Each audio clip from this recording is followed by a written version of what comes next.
SQ, this is W9MGT here, come back. SQ, this is W9MGT here, come back. This is at 10:44 and I have something to say.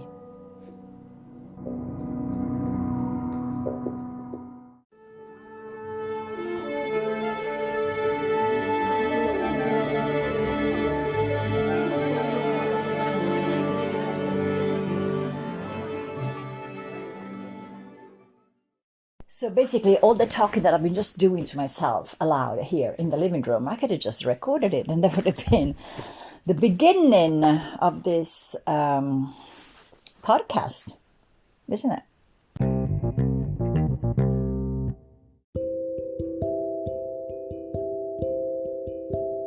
Okay, let's start this thing again. What happened from last week? So last week we talked about all those blues and the green, and did I talk to you about my shackle key and everything else? Yeah, that's what we did, didn't we? Did I tell you about my banana thingy? Maybe not. Anyway, so what happened is that, so I wrote my blog post at the beginning of this, on Wednesday. So 2 days ago, and I was writing about the preparation to set off as for yesterday, because I went to my very first face-to-face supervision with my academic supervisor at Bangor University for my PhD. So the whole of my post, which you can find on my website, matildatomat.com/latest. So I was already talking about which backpack I could get and what I need and the mechanics of my body after the accident that I've got to take into consideration and everything. So I'm instead recording this blog post podcast. What am I doing? A podcast. So I'm recording this podcast actually the day after. So I went to Bangor yesterday. I drove. So normally it would take about, they say, an hour and 50 minutes to 2 hours tops if there is no traffic and the weather is fine and you are not tired and there are no roadworks. But because of the horrendous roadworks still on the M6 and the weather was treacherous, it was raining horizontally as it does here sometimes. Felt like being in the middle of a hurricane. And I have got a lot of difficulties with the new beams, the light beams in the cars. I feel like I am blinded all the time. So, and then also I don't want to rush and run if I don't need to. So my perfect speed on a motorway is 60, because also it's the perfect speed where my car seems that is not consuming anything. It just basically just go on thin air. So it took me anyway 3 hours with stopping for a coffee and everything. 3 hours also include a final stop at the big Tesco in Bangor, which is a place that I absolutely love. I love that place. It feels like home to me. Where I sorted the mechanics of my body. So basically I was prepping, ready with my backpack and everything, sitting at the university 3 hours after I set off from home, and I managed to get my ID card straight away. And this is funny because when I was at the other university at York St John for my BA and my master's by research, in order to get your ID, you have to go through incredible loopholes of showing up your documents, and then you got, it feels like you need a password, and you've got to talk to a dragon, which gives you a sacred stone that you need to take it to the librarian, and then it will check your name and your surname and your date of birth and your address, and you've got to twirl your skirt 3 times and bring a present and an apple and a sharpened pencil.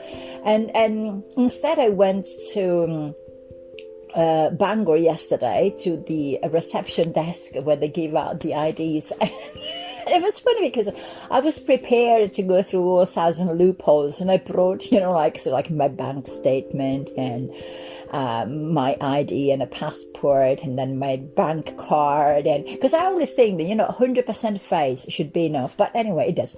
Well, it did 100% face. I didn't have to show anything. I just had to tell him my name and my surname, and he clicked on this laptop and he found my card and he gave it to me, and he gave me also a lovely lanyard, which I'm very, very happy about. So everything was okay, and I managed to treat myself, and with the fuel, the treat, the lunch and the drinks and the coffee with the supervisor and everything, I spent less than £40, I think, or no, £45, I think I spent.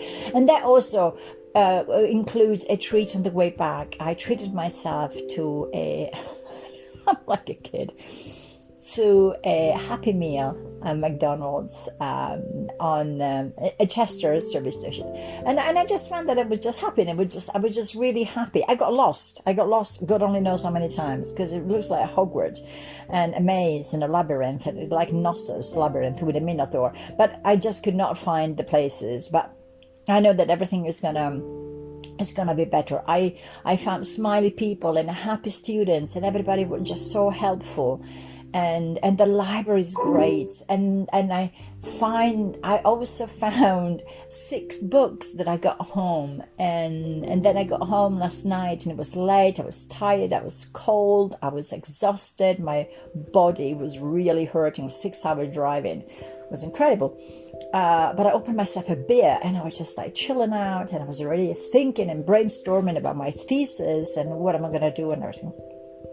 So, this to say that I'm a very happy woman. I'm tired, yes, but I'm also very proud. And one of the things that I have noticed, 2 things that I really noticed. So, in order to set off at 6, I still managed to wake up about 4:30, got out of bed at 4:45, and I still sneaked in my yoga before getting out, and I made my smoothie, which I drank in the car on the way there. So my routine hasn't changed, and of this I'm very happy. Reason being, I don't think I could have resisted as well as I did the whole day if I didn't do my yoga before setting off, which was good, which I was really happy. And I could have just like sneaked out of the house and said, well, sod it. Instead, no, I didn't. But also, I'm very grateful of the openness of the supervisor for my ideas, and there is a lot of brainstorming, and I've downloaded already a lot of papers this morning, and I'm going to print them later on, because I'm a printing the shit that you need to read kind of a woman. And I'm just grateful. I'm just happy, and yeah. So this makes me really happy. I'm also very happy that I'm going to study now for a subject that is very dear to me, and it seems to be like a summer of a lot of stuff that I've been interested in along the ways. History, as I'm talking about ancient history, and anthropology. I'm talking about Upper Paleolithic and pictograms and pictographs, petroglyphs and pictograms, cave art, beginning of languages. There's going to be probably a little bit of semiotics, but there is a lot of drawing theory, and then using a Jungian lens to look at all of this. So it feels to me that I'm in a good place.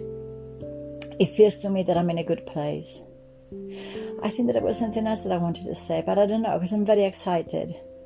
I'm excited like a kid in I should say in a bookshop, not in a sweet shop, because I'm not really interested in sweets.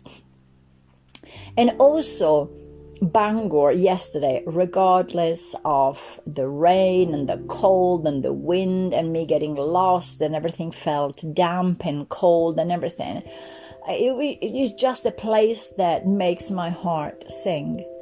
I just get to, I don't know, is it Clwyd or one of those places when you drive along sort of like the beach, and you start seeing all the coastline, and then you can see Llandudno, and then there is Anglesey in the distance with Puffin Island, and I can smell the sea.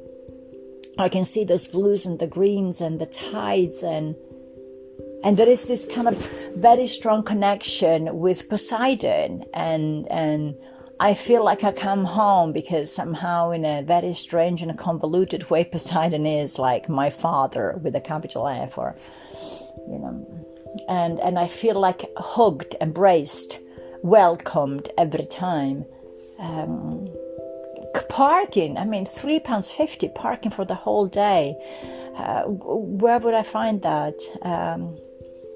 And I don't know. There is something about this collegial, academic, vibrant city / large town, but also fishing harbor, sailing boats and surfing, sporty, watery type of place, which I remember, and I'm going to digress, but I'm not going to be very long. So I remember that when I did my applications for the university, for Oxford, for my PhD, and I did Oxford and I did Bangor, were the only two that I did.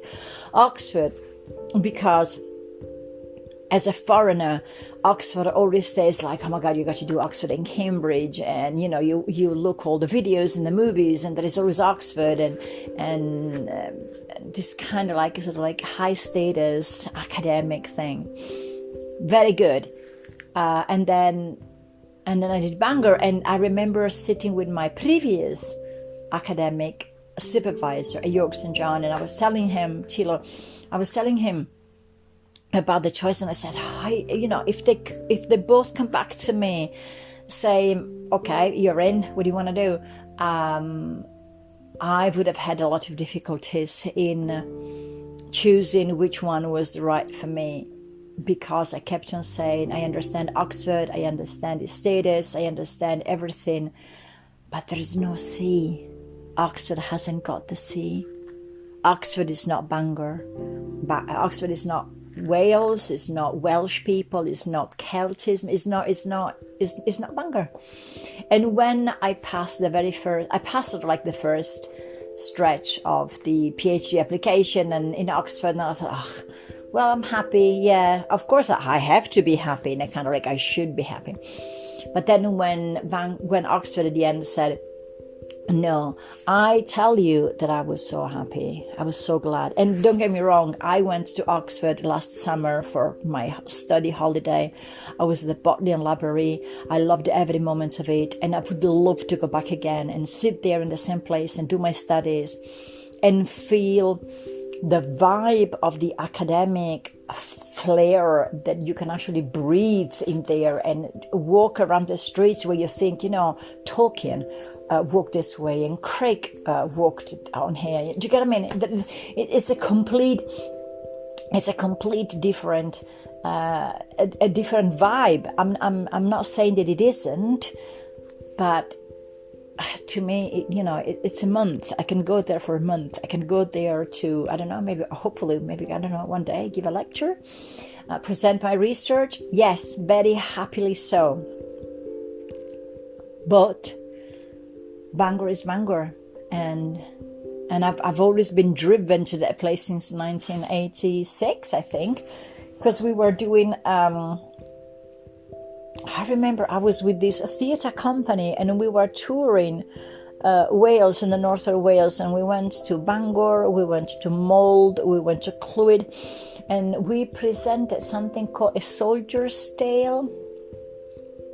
And I think, it must have been 1986, summer-ish 1986, and then autumn 1986, and then I think was also the beginning of 1987, and then we did with a company, we worked towards the Mabinogion at St David's Castle with Robin Williamson, I think, was playing the harp and did the music. Anyway, so I'm digressing again. Look at me. So, very happy. I'm a very happy woman. I'm very excited. And I know it's not gonna be like a walk in the park, But I'm ready, and I kind of bring it on. Yes, now I remember the thing that I wanted to say first. So when I started doing my foundation art and design at Blackburn College, as in a UAL, so University of London art course in 2018, I think it was September 2018, every single choice that I made, it was with the idea of getting to this PhD. Now, so I chose York St. John as a university to go and do my BA because I knew that it would have offered me an aesthetic and philosophical approach, which the other university that I've been applying, that I had an interview with, didn't. And I'm thinking about, I did Carlisle, I did Chelsea College of Chelsea, London. I did a lot of other universities, and York St. John was the only one in where I felt there was this sort of like aesthetic or philosophical grounding in the work and contextualization, which was what I needed. And then when I discovered Hilma Clinton's spiritual art, I wanted to stay there at York St. John because I wanted to do a master's by research, not a taught master. I wanted to do a master by research in, again, spiritual arts and in encountering the divine in the act of drawing. And I wanted to stay there because I knew the place and I wanted to have the same supervisor. That was my thing. I'm staying here if I can have the same supervisor. And this is what I did. But I did everything as everything was propedeutic, with always my PhD now in mind. Now that I'm starting my PhD, I want to set my PhD on the right course for what I want to do afterwards. And with this, I'll leave you. How long has this been talking? Because I could talk for England. Oh, it's okay. So it's good. So I shall speak to you next week. Have a lovely week. Have a fulfilling, warm, lovely week. Ciao.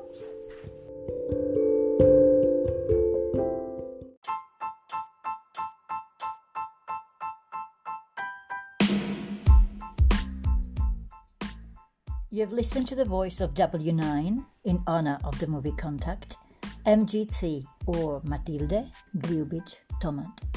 I'm mainly a researcher, an artist, a writer, and an existential psychotherapist based in the UK. You might want to check my website at matildetomat.com, that is matildetomat.com, and my Instagram account. This was W9MGT here, over and out.